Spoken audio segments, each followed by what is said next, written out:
ഈ കോൺക്ലേവിൽ പങ്കെടുക്കണോ വേണ്ടെന്നുള്ളത് ഇനി ഈ അഡ്ഹോക് കമ്മിറ്റിയോ അല്ലെങ്കിൽ അതുപോലുള്ള എല്ലാ ഉത്തരവാദിത്തപ്പെട്ട ആൾക്കാരും ചർച്ച ചെയ്ത് തീരുമാനിക്കും. ഞാൻ എന്തായാലും കോൺക്ലേവിനൊക്കെ എതിരാണ് വ്യക്തിപരമായിട്ട്. അതുകൊണ്ട് വലിയ കാര്യമൊന്നുമില്ല, വെറും ഒരു കാണിക്കൽ മാത്രമാണത്.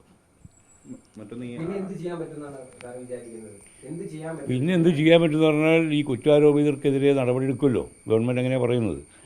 അപ്പോൾ അതതിൻ്റെ വഴിക്ക് പോകും. കോൺക്ലേവിലൂടെ പ്രശ്നം പരിഹരിക്കാൻ പറ്റില്ല, പക്ഷേ കുറേ നിർദ്ദേശങ്ങൾ ഇപ്പോൾ ഓൾറെഡി ഉണ്ടായിട്ടുണ്ട്. ഹേമ കമ്മിറ്റിയിൽ നിന്ന് കുറേ നിർദ്ദേശങ്ങൾ വന്നിട്ടുണ്ട്. ആ നിർദ്ദേശങ്ങൾ പ്രാവർത്തികമാക്കാൻ നോക്കുക. സിനിമാ സെറ്റുകളിൽ നിന്നേ പറയാൻ പറ്റുള്ളൂ. അമ്മയ്ക്ക് സപ്പോർട്ട് ചെയ്യാനേ പറ്റുള്ളൂ. അമ്മ പ്രൊഡ്യൂസർമാരല്ലല്ലോ. അപ്പോൾ പലതും പ്രൊഡ്യൂസർമാരുടെ ഭാഗത്ത് നിന്ന് ചെയ്യേണ്ട കാര്യങ്ങളാണ്.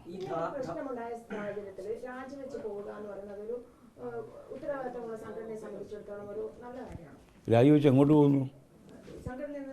ഭരണസമിതിയിൽ നിന്നാണ് രാജിവെക്കുന്നത്, സംഘടനയിൽ നിന്നല്ല.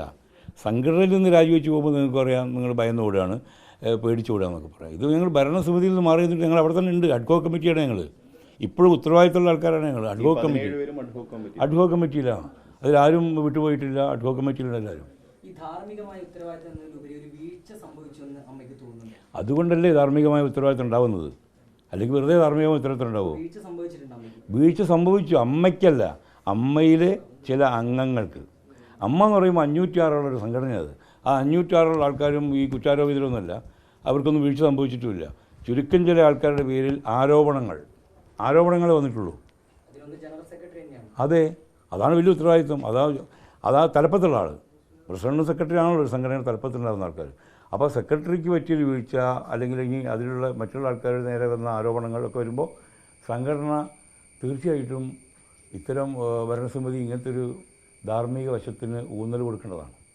സംഘടനയുടെ ഭാവി എന്നുള്ളൊരു ചോദ്യം കൂടി വരികയാണ്. സംഘടനയ്ക്ക് നല്ല ഭാവിയാണ്. സാമ്പത്തികമായിട്ടൊക്കെ നല്ല ഭയങ്കര കെട്ടുറപ്പുള്ള സംഘടനയാണ്. നല്ല ബിൽഡിംഗ് ഉണ്ട്, നല്ല ധീരരായ നേതൃത്വമുണ്ട്. വരും നേതൃത്വമൊക്കെ ഉഷാറായിരിക്കും, ഇതിനേക്കാൾ ഉഷാറായിരിക്കും. ചെറുപ്പക്കാർ ഒരുപാടില്ല ഇപ്പോൾ സിനിമയിൽ, പഴയ ആൾക്കാരൊന്നുമില്ല, പുതിയ ചെറുപ്പക്കാർ.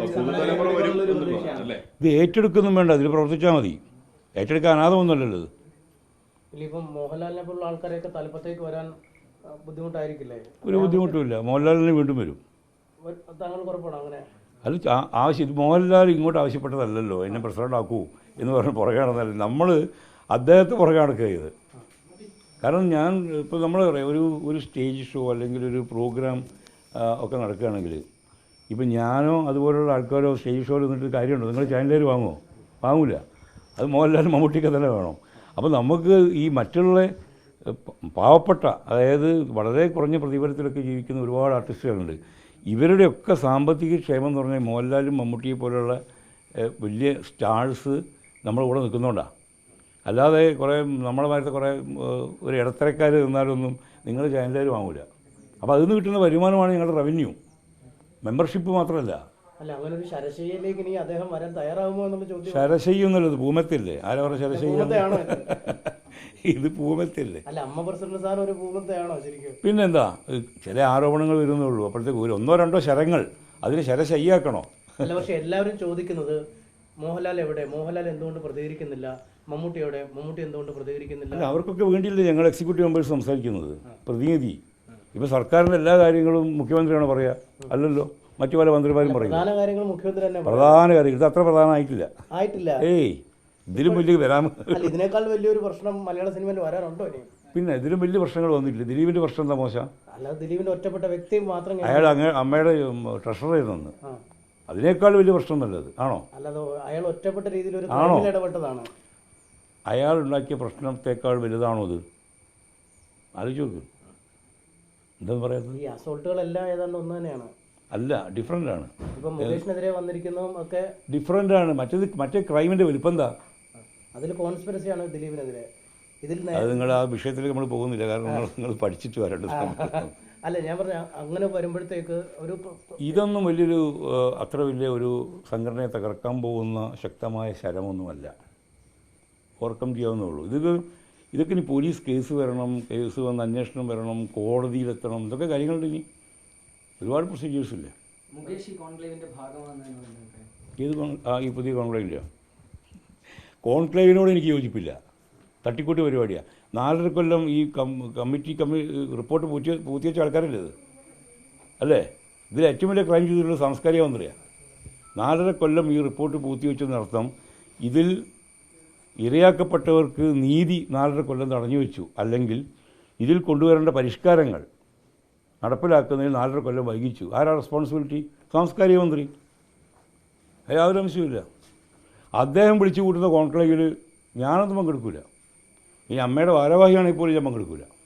സാർ, അപ്പോൾ അങ്ങനെയാണ് മുകേഷ് ഒരു രാജിവെക്കണമെന്നൊരു ആവശ്യം താങ്കൾക്കുണ്ടോ? ഈ ഇത്രയും അധികം ആരോപണങ്ങൾ ഇപ്പം ഞങ്ങൾ കാണിച്ചിട്ടുള്ള ഒരു മോറൽ സ്പിരിറ്റില്ലേ, ഒരു ധാർമ്മിക മൂല്യം, ഇത് മനസ്സിലാക്കാൻ പറ്റുന്ന ഒരു പ്രവർത്തകരാണെങ്കിൽ എന്ത് ചെയ്യണം? അയാൾ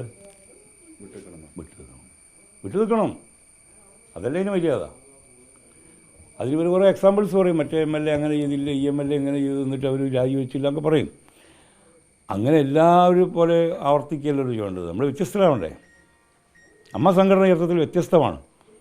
വേറൊരു സംഘടനയിൽ നിങ്ങൾക്ക് കാണില്ല. നിങ്ങൾ ഈ ക്രൈം ചെയ്ത ആൾക്കാരോ അല്ലെങ്കിൽ കുറ്റാരോപിതരോ പുറത്താക്കുകയോ അവരെ രാജി ആവശ്യപ്പെടുകയോ ഉള്ളൂ. സംഘടനയുടെ ഭരണസമിതി മൊത്തം മാറി നിൽക്കുക എന്ന് പറഞ്ഞാൽ ഞങ്ങൾ ആ ധാർമ്മികത ഏറ്റെടുക്കണം. മീഡിയയുടെ ഭാഗത്തു നിന്നുള്ള സമ്മർദ്ദമല്ല, മീഡിയയുടെ ഭാഗത്തു നിന്നുള്ള അവരുടെ ഒരു കച്ചവട സ്പിരിറ്റ് ഉണ്ട് ഇതിൽ. മീഡിയ ഞങ്ങളെ സമ്മർദ്ദപ്പെടുത്തി ഞങ്ങളെന്ത് ചെയ്യും? ഞങ്ങൾ ഇവിടുന്ന് നാട് വിട്ടു. ആരോപണങ്ങൾ വന്ന പശ്ചാത്തലത്തിലാണ്. ഇത് മീഡിയയുടെ സമ്മർദ്ദമൊന്നുമില്ല. നിങ്ങൾ രാജിവെക്കൂ നിങ്ങൾ ആരെയും പറഞ്ഞിട്ടുണ്ടോ? ഭരണസമിതി മൊത്തം രാജിവെക്കും നിങ്ങൾ എക്സ്പെക്ട് ചെയ്തിട്ടുണ്ടോ എപ്പോഴെങ്കിലും? നിങ്ങൾ പ്രതീക്ഷിച്ചിട്ടുണ്ടോ? ചിലപ്പോൾ മോഹൻലാൽ രാജിവെക്കും അല്ലെങ്കിൽ വേറെ ആരെങ്കിലും രാജിവെക്കും എന്നൊക്കെ നിങ്ങൾ വിചാരിച്ചിട്ടുണ്ടാവും. This is beyond your imagination. നിങ്ങൾ ഒരു മീഡിയയ്ക്കും ഇമാജിൻ ചെയ്യാൻ പറ്റിയിട്ടില്ല ഭരണസമിതി മൊത്തം രാജിവെക്കുന്നുണ്ടോ? പറ. ആരെങ്കിലും നിങ്ങൾ അടിച്ചിട്ടുണ്ടോ? ഒരാളും അടിച്ചിട്ടില്ല. ഒരാളങ്ങനെ ന്യൂസ് എവിടെയെങ്കിലും ഫ്ലാഷ് ചെയ്തിട്ടുണ്ടോ? ഇല്ല. അതാ പറഞ്ഞത്. നിങ്ങൾ പ്രതീക്ഷിക്കുന്നതിനപ്പുറത്താണ് ഞങ്ങൾ കാര്യങ്ങൾ കാണുന്നത്.